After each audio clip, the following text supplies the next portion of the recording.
Hello friend, welcome back to my another mini blog. গতকালকের কাজটা তোমাদের সঙ্গে শেয়ার করতে এলাম। তো কাজটা ছিল তেঘরি নাজিরপুর বলে অ্যাকচুয়ালি। ওইখানটা আমাদের বাড়ি থেকে যেতে একটু অফসাইড হয়ে যায়। অফসাইড বলতে বাড়ি থেকে যদি বাইকে যাই তো ভালো, রানিং কোনো গাড়ি পাওয়া যায় না সেরকম।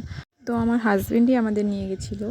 তো এই দিক দিয়ে যাওয়ার পথে মায়ের মন্দির সামনে পড়েছে, মানে এত ভালো লেগেছে কি বলবো, মন্দিরটা এত ভালো। এদিক দিয়ে আমি যতবার গেছি মানে খুবই ভালো লাগে।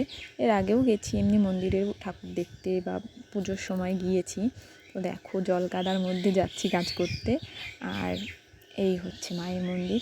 মায়ের দর্শন পেয়ে গেলাম বলতে গেলে, তো খুবই ভালো হয়ে গেল মনটা, কাজ করার এনার্জিও আরও বেড়ে গেল।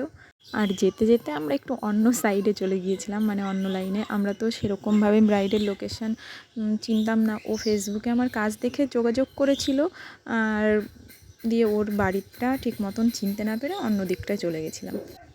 আমার এই ব্রাইডের নাম সুমি।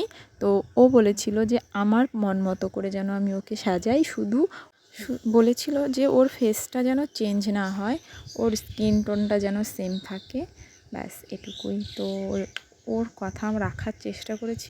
ও তো ফুল স্যাটিসফাইড ছিল। কাল রাতেই আমাকে হোয়াটসঅ্যাপে SMS করে জানিয়ে দিয়েছে, সুন্দর রিভিউ দিয়েছে যে ও ফুল স্যাটিসফাইড, ওর সবাই পছন্দ করেছে।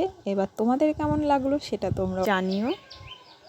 আর আমার কাজ ভালো লাগলে তোমরা অবশ্যই কন্ট্যাক্ট করো আমার সঙ্গে তোমাদের স্পেশাল দিনের জন্য। এখনকার মতন বাড়ি ফেরা যাক।